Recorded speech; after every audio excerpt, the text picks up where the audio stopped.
The boat arrives at night. That part was deliberate. You can't see the cliffs properly in the dark. You can only hear them, the water breaking against limestone somewhere below you, somewhere very close. The man on the boat has been invited. He is trying to remember that this is an honor. He will not be going home. If that already has you, subscribe, because we are nowhere near the worst of it yet. But before we follow that boat to shore, we need to understand the water it crosses. The island is called Capreae. 3 miles of vertical rock thrust out of the Tyrrhenian Sea, reachable only by boat, visible from the Bay of Naples, but effectively cut off from the world without the emperor's permission. The cliffs rise nearly 1,000 feet on the north side. There is no real harbor. You land where the rock allows, and the rock is not always accommodating. The air smells of salt and wild rosemary, and depending on the wind, the faint sweetness of fig trees clinging to the southern terraces. In daylight, it is genuinely, almost offensively beautiful. The water that particular shade of blue that makes you understand why the Romans considered this sea the cradle of civilization. At night, the island disappears. You know it is there only because the stars above it go dark. That darkness is the point. Not the beauty, not the climate, not the wine. The darkness. Because darkness on a sheer limestone rock surrounded by open water, with every boat accounted for and every approach visible from 300 meters above, is not an absence of light. It is a condition of absolute control. The sea is the only way out, and the sea belongs to the emperor. This was not Caligula's invention. He inherited it, the island, the villas, the logic of isolation, from Tiberius, his great-uncle and predecessor, the man who spent the last 11 years of his reign ruling the largest empire in the Western world without once returning to Rome. Tiberius had built 12 villas on Capreae. 12 for one man. The largest, the Villa Jovis, the House of Jupiter, sits at the eastern peak, 330 meters above the sea. From its terrace on a clear day, you can see Vesuvius. You can see Naples. You can see everything, and nothing can see you back. When Tiberius died in the year 37, Caligula inherited that terrace. He inherited those 12 villas. He inherited an island that had already spent a decade learning how to keep secrets and how to dispose of the people who became them. There is a cliff on the eastern face of Capreae that ancient sources refer to with uncomfortable casualness. Tiberius, they say, had a habit of having those who displeased him thrown from it into the sea below, where soldiers waited in boats to finish the work with oars and poles. Whether this happened exactly as described, historians continue to debate. That the cliff exists, and that the story was widely believed in Rome, is not in dispute. Caligula inherited that cliff too. What he brought to the island that Tiberius had not was harder to name and considerably more dangerous. Tiberius retreated to Capreae because he was tired, paranoid, and contemptuous of Rome. Caligula came to the island with something closer to curiosity, a young man with absolute power, an audience he could curate, and no one, not a senate, not a law, not a tradition, capable of telling him no. What do you do with a place like that? What do you build? What do you permit yourself to become? That is the question this island answers. And the answer is not what you think. What he brought to that island was not merely cruelty, it was a philosophy. Here is the version you have probably heard. Caligula starts well, beloved, generous, merciful. Then he gets sick. Something goes catastrophically wrong inside his head, and he emerges from the fever as a different creature entirely. A sadist, a divine emperor who sleeps with his sisters, executes men for the crime of being too tall, and appoints his horse to the Senate. He rules for 3 years and 10 months of escalating horror until the Praetorian Guard stabs him 23 times in a palace corridor, and Rome exhales. Clean story, satisfying arc, almost certainly too clean. The problem is who wrote it. Our two main sources for Caligula are Suetonius and Cassius Dio. Suetonius writes his lives of the 12 Caesars, roughly 80 years after Caligula's death. Cassius Dio writes his Roman history nearly 200 years after. Neither man was there. Neither had access to anything resembling imperial records in any reliable sense. Both were members of the senatorial class, precisely the class that Caligula spent his reign systematically humiliating, threatening, and occasionally killing. When you ask a senator's descendants to write an objective account of an emperor who made their grandfathers lick his sandals, you should read the result with a certain careful skepticism. This does not make the sources worthless. It makes them sources, with all the bias and agenda that word implies. What we can say with reasonable confidence: Gaius, his actual name, was born in the year 12, the third son of Germanicus, the most celebrated general of his era, and Agrippina the Elder, a woman of formidable political intelligence and even more formidable stubbornness. He spent parts of his childhood in military camps on the Rhine frontier, which is where the soldiers gave him the nickname Caligula, Little Boot, after the miniature military sandals he wore around camp. The soldiers meant it fondly. He reportedly hated it for the rest of his life. He also spent significant stretches of his childhood as a virtual hostage in the household of Tiberius, watching his family be systematically destroyed. His father Germanicus died under circumstances suspicious enough that his mother publicly accused Tiberius of having him poisoned. Agrippina herself was eventually exiled to a prison island, not unlike Capreae. The symmetry is worth noting, where she was starved to death or starved herself to death, depending on the source. His two elder brothers were eliminated by the regime. By the time Gaius inherited the empire at 24, he had watched absolute power devour everyone he had ever loved, from the inside of the machine. If that experience left marks, they were not visible at first. His opening months were, by all accounts, including hostile ones, genuinely good. He freed political prisoners. He recalled exiles. He burned, or claimed to burn, Tiberius's treason trial records. The Roman crowd adored him. In the first 7 months, he sacrificed 160,000 animals to the gods in gratitude for his accession. Whether that number is accurate or rhetorical, the point is the same. He understood performance from the beginning. Then, in the autumn of 37, he fell gravely ill. The nature of the illness is genuinely unknown. Modern scholars have proposed encephalitis, hypothyroidism, a nervous breakdown compounded by years of accumulated trauma, and at least one theory involving lead poisoning from the Roman wine supply, which would implicate roughly half the empire simultaneously. What the ancient sources needed the illness to be was a turning point, the hinge on which good emperor swings into monster. Because that structure is satisfying, and because it conveniently removes the question of gradual, voluntary escalation. The more unsettling possibility, and the one that some historians find more credible, is that the illness changed very little. That what looks like transformation was actually revelation.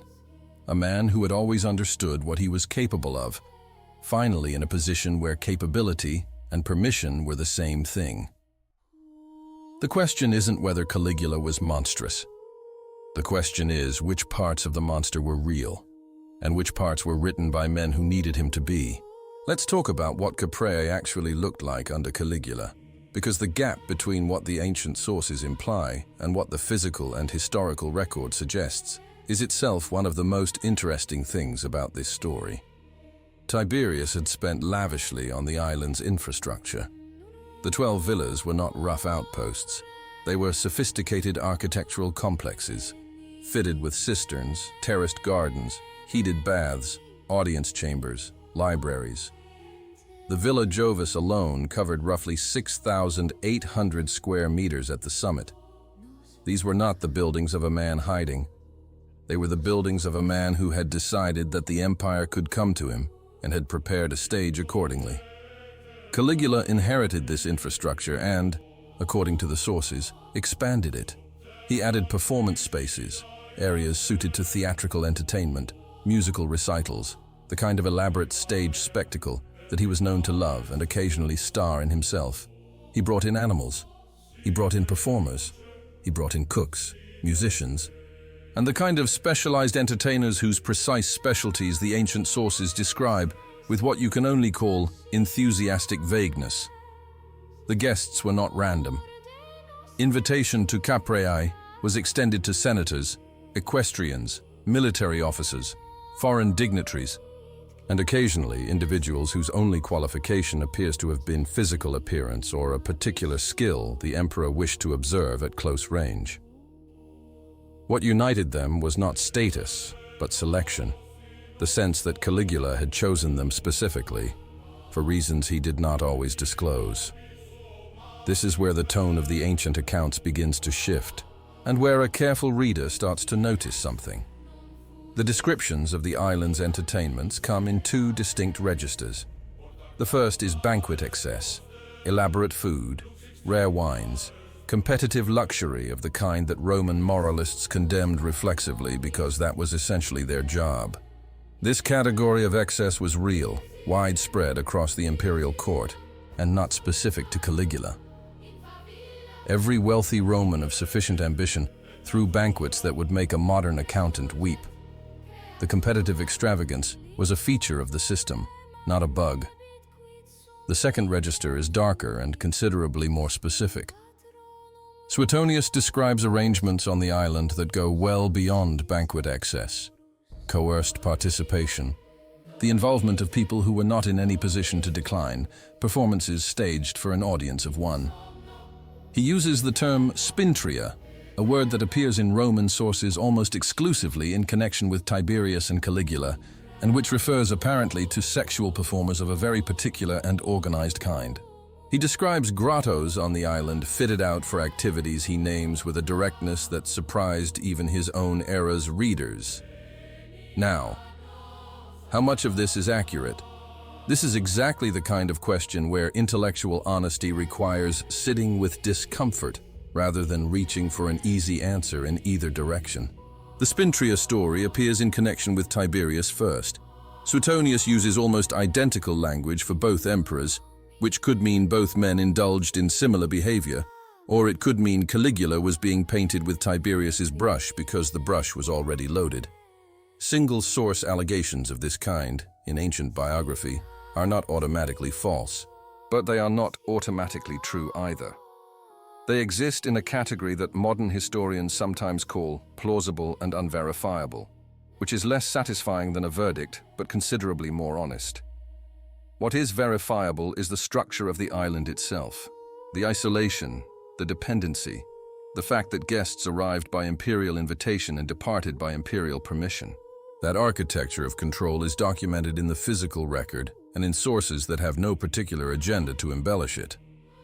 Whatever the specific content of the entertainments, the framework within which they occurred was one in which ordinary social and legal protections did not apply, resistance had consequences, and the emperor's curiosity had no institutional check. Everything described so far, the excess, the performances, the guests, is the version Caligula wanted people to see.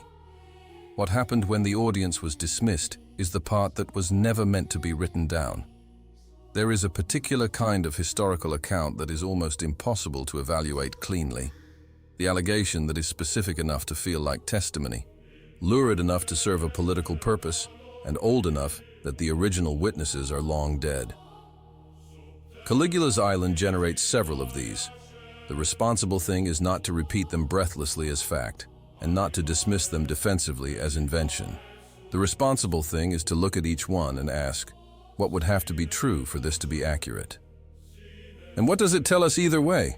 Start with the allegations that are least disputed because they establish the baseline. Caligula humiliated people. This is not contested by any serious historian. He had a particular taste for degradation that operated on a spectrum, from the relatively mild, such as forcing senior senators to run alongside his litter in their togas, to the considerably more pointed, such as compelling men to stand at his table like servants while he ate, or summoning distinguished equestrians to perform tasks that made their status ridiculous. Some of this was almost certainly calculated politics, a deliberate strategy of breaking the dignity of the senatorial class as a way of making clear that their authority derived entirely from his tolerance of it. Some of it, the sources suggest, went beyond strategy into something that looked more like appetite. He enjoyed it. The distinction matters, because strategy can be understood, even respected in a cold way. Appetite is harder to contain. The allegations involving the island specifically cluster around a few categories. First, coerced attendance at events the guests could not refuse and could not leave early. This is consistent with what we know about the island's geography and the political reality of imperial invitation. Declining was not a realistic option for anyone who valued their position or their continued existence, and everyone present knew it. The coercion, in other words, did not need to be stated. It was architectural. Second, the ancient sources allege the use of people, slaves, freed persons, and in some accounts individuals of free birth, in ways that required neither their consent nor their comfort. Suetonius is specific about this in ways that are difficult to soften without losing the meaning. Cassius Dio corroborates the general outline while differing on details, which is either evidence of an independent tradition or evidence that both were drawing on the same lost source and interpolating separately. Historians continue to disagree about which. Third, and this is the category that even those sympathetic to Caligula find difficult to explain away, there are accounts of deaths on the island that were not executions in any formal sense, but were not accidents either. People who ceased to be amusing, people who saw something they were not supposed to see, people who, in the particular logic of a place where the emperor's word was the only law, simply became inconvenient. These accounts are harder to source precisely because they describe exactly the kind of event that would not be recorded by anyone present, which is either the expected signature of real atrocity or the expected signature of invented atrocity, and distinguishing between those two is the problem that has occupied classicists for generations. What the physical record of the island does confirm is that the Villa Jovis and at least two other complexes contained spaces that served no obvious administrative or residential function, rooms accessible only through narrow passages, chambers built below the main living levels, areas that the architectural evidence suggests were designed for privacy rather than comfort. Whether this reflects the kind of activity the sources allege, or simply the Roman aristocratic preference for elaborate bathing and recreational complexes, depends on what framework you bring to the evidence. The evidence itself does not choose. Here is what sits underneath all of it, regardless of which specific allegations you find credible. Caligula had created a space where normal Roman social and legal structures did not apply, where the guests were dependent on his goodwill for their safety and their departure, where the distance from Rome was measured not just in miles, but in accountability, and where the only restraint on his behavior was his own inclination toward restraint. The ancient sources, whatever their biases, agree on this structure, and the structure alone, without a single lurid detail added, is the most disturbing thing about the island. Because one category of allegation even his defenders cannot easily dismiss was not whispered, it was public. This is the part that tends to get lost in the sensationalism, which is unfortunate, because it is arguably more revealing than anything that allegedly happened behind closed doors. Caligula did not merely indulge in private excess on his island. He performed, publicly, deliberately, and with what appears to have been a coherent theological and political logic behind the performance, even if that logic was one that Roman tradition found incomprehensible and Roman historians found convenient to label as madness. The self-deification is the clearest example, and it is not disputed. By the latter part of his reign, Caligula was presenting himself not as a man favored by the gods, the standard imperial position, humble enough to be technically acceptable, but as a god in his own person. He received guests dressed as various deities. He constructed a bridge of boats connecting the island of Capreae to the mainland, which ancient sources describe as a spectacle staged partly to mock a prophecy that had claimed he had no more chance of becoming emperor than of riding a horse across the Bay of Naples. So he rode across the Bay of Naples. The bridge reportedly used so many requisitioned grain ships that a famine followed in parts of the empire. Whether the famine story is accurate or exaggerated, the bridge itself is mentioned in multiple independent sources and is generally accepted as historical.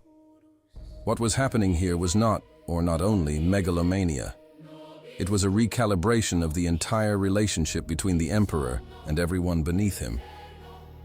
The Roman political tradition, even under Augustus, even under the most autocratic of his predecessors, maintained a fiction of shared governance. The Senate existed. The consuls were elected. The emperor was first among equals, technically. Everyone understood this was increasingly a fiction, but the fiction mattered. It provided a framework within which the aristocracy could preserve its dignity, and within which the emperor could exercise power without having to acknowledge at every moment that the power was absolute. Caligula dismantled the fiction. Not accidentally, not through excess, but deliberately. When he forced senators to acknowledge him as divine, he was not asking for worship. He was forcing the abandonment of the last pretense. When he received foreign ambassadors dressed as Jupiter, he was not confused about his own nature. He was making a point about theirs. The island was the laboratory for this. Away from Rome, away from the Senate, away from the accumulated weight of tradition, he could test how far the logic of absolute power could be pushed before something broke. The answer, it turned out, was further than almost anyone expected. The Senate endured. The equestrians endured. Men of enormous dignity and ancient lineage stood in rooms and said whatever was required of them, and went home and said nothing. The machinery of Roman aristocratic survival, the ability to swallow humiliation, to perform loyalty, to wait, proved remarkably robust. Caligula seems to have found this alternately fascinating and contemptible. On the island, the dynamic was concentrated. Guests who came to Capreae were removed from their social context, their networks, their ability to consult allies or observe each other's reactions in the normal way. They were alone with the emperor and whoever else he had chosen to invite, in a space he controlled entirely. The social performances that Roman aristocrats had refined over centuries, the careful navigation of precedents, the management of imperial favor, the art of being useful without being threatening, were stripped of their usual scaffolding. What remained was the bare relationship between power and its object. This was, some historians argue, precisely the point. The island was not an escape from politics. It was politics reduced to its essential structure, with all the decorative elements removed.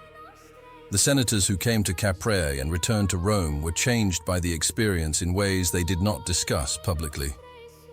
The ones who came and did not return were not discussed at all. The Praetorian officer named Cassius Chaerea had watched these transactions for years. The humiliations, the sudden reversals of favor, the casual disposal of people who had believed themselves safe. He had also been personally subjected to Caligula's particular brand of mockery, which targeted what the emperor apparently found amusing about Chaerea's voice and manner. Repeated, public, inescapable. The kind of humiliation that, in the logic of Roman masculine honor, had only one possible answer. The conspiracy that would eventually kill Caligula did not begin in a single meeting or with a single decision. It accumulated, the way these things do, grievance by grievance, humiliation by humiliation, until the weight of it reached the point where action seemed less dangerous than continued inaction. Caligula had made enemies of nearly everyone who mattered. What he hadn't done, and this was the only thing that could still save him, was take it seriously. Power at its most absolute generates a particular kind of paranoia, not irrational exactly, but self-fulfilling. The more dangerous you make it to oppose you, the more capable your opponents become of concealing their opposition, which makes them more dangerous, which makes you more paranoid, which makes concealment more necessary. Caligula, by the later years of his reign, was caught inside this loop. The sources describe it, the political record confirms it, and the island, which had been many things, became primarily a place of constriction. The financial situation was deteriorating. Tiberius had left an enormous treasury. Accounts vary, but the figure cited most often is around 2,700,000,000 sesterces, which would be a staggering sum by any ancient standard. Caligula spent it. The exact timeline is debated, but most historians accept that within 2 or 3 years of his accession, the treasury was under serious pressure. The causes were multiple: the theatrical spectacles, the building projects, the donatives to the army, the elaborate banquets and gifts that were the currency of imperial favor. The bridge across the Bay of Naples alone reportedly consumed resources that would have funded a modest military campaign. When money runs out, emperors improvise. The improvisations are rarely popular.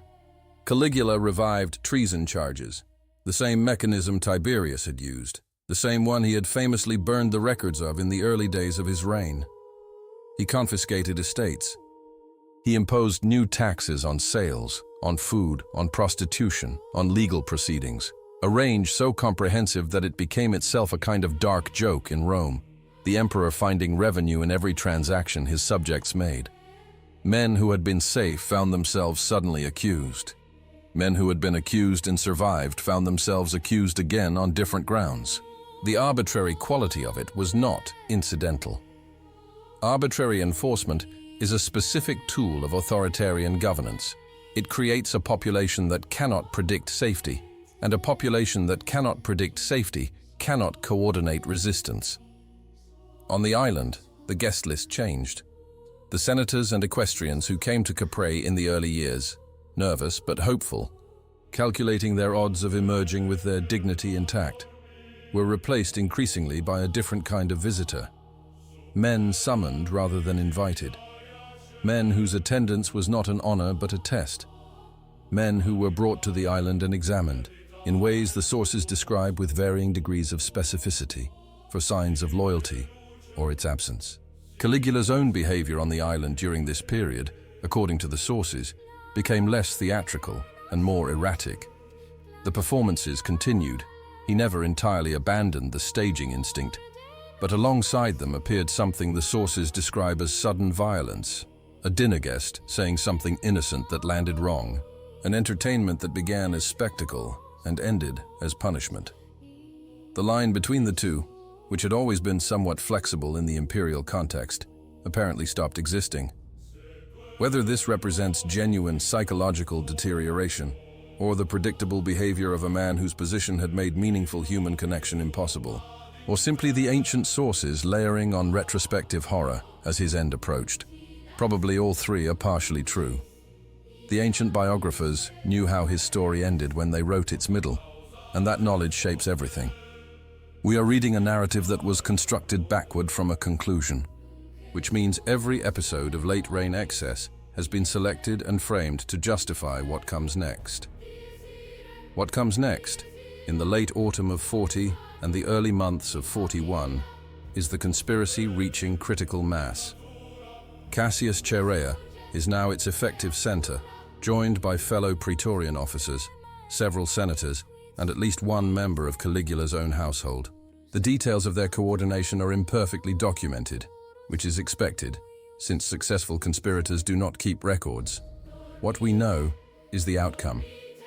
Caligula left the island for Rome. It is not entirely clear whether he knew what was waiting for him there, or whether his confidence in his own invulnerability had simply outrun the available evidence. He had survived this long on the logic that making examples was a sufficient deterrent. He had not fully accounted for the possibility that he had already made too many. He left the island for Rome in January of the year 41. He would not live to see February.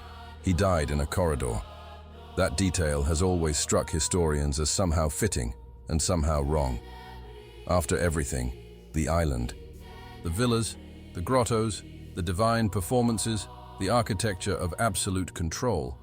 Caligula was killed not in some operatic final scene, but in a covered passageway beneath the Palatine Hill on the 24th of January, 41, during the Palatine Games. He had stopped to speak with a group of boys rehearsing a performance.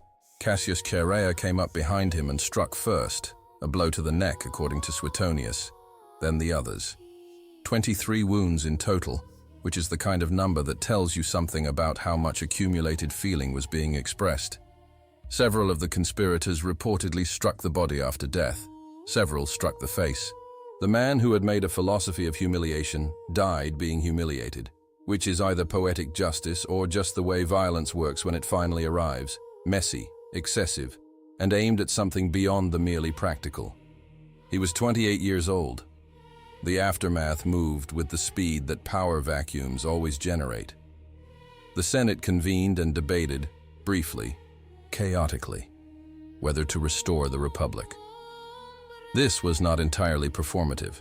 There were men in that chamber who genuinely believed the machinery of Republican governance could be reassembled, that the preceding century of autocracy had been an aberration rather than a structural transformation. They were wrong, and the Praetorian Guard settled the question before the debate concluded. They had found Claudius, Caligula's uncle, a man who had survived decades of imperial court life by performing incompetence so convincingly that no one had considered him threatening, hiding behind a curtain in the palace. They declared him emperor. The Senate ratified it. The Republic, to the extent it had ever been a live option, died in the same week as Caligula. Claudius, to his considerable credit and the considerable surprise of almost everyone, turned out to be a competent and, in some respects, genuinely thoughtful emperor. He had watched Caligula from close range for years. He had watched Tiberius before that. Whatever lessons the island had taught, Claudius had absorbed them, including, perhaps especially, the lesson about what happens to emperors who stop pretending that other people's dignity matters. The island of Capreae was not immediately abandoned, but it lost its centrality.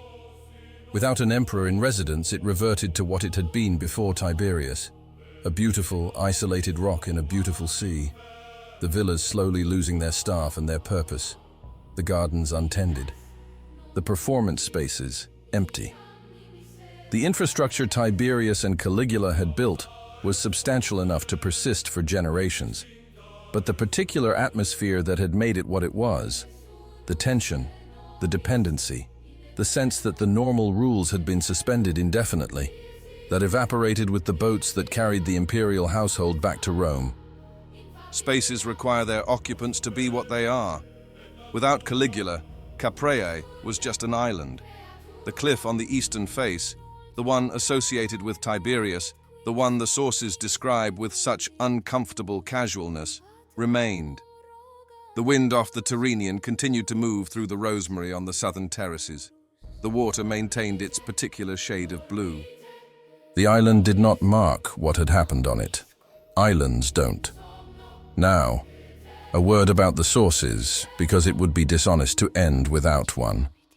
Almost everything we know about what happened on Capreae comes from men who were writing decades or centuries later, with political agendas, literary conventions, and audiences who expected their monsters to be monstrous in recognizable ways. The most lurid details may be accurate. They may be exaggerated. Some of them are almost certainly invented. The honest position, the one that serious historians generally occupy, is that the outline is credible, the details are uncertain, and the truth of Caligula's island probably lies somewhere between the sanitized revision and the full Suetonius, which, given what the outline alone contains, is disturbing enough. What the island reveals, stripped of its most contested allegations, is something that does not require a single unverifiable detail to be genuinely unsettling. It reveals what happens when a man with absolute authority constructs a space specifically designed to remove every external constraint on his behavior, and then spends years exploring what that means. The excess, the humiliation, the performance, the paranoia. These are not the symptoms of one unusual man's unusual psychology. They are the predictable outputs of a particular kind of power, operating without friction, in a place designed for exactly that purpose. Every emperor who came after Caligula understood this. Most of them built their own versions of the island, not always on water, not always on rock, but always with the same essential geography. A space where the normal rules did not apply. A space where the guests understood, without being told, that the invitation was not something you declined. A space where the sea, or the wall, or the distance, or the guards meant that Rome was very far away. The boats that once carried guests to Capreae carried no one now. The invitations had stopped. The island sat in its blue water and kept its silence, the way places do when the people who made them terrible are finally gone. And if you think Caligula was the worst his era produced, Wait until you meet Claudius's successor. A boy emperor, a mother who ruled through him, and a reign that made Caligula look like a man who simply ran out of time. That story is next. There is someone in your life who needs to hear this story. You know exactly who. Send it to them.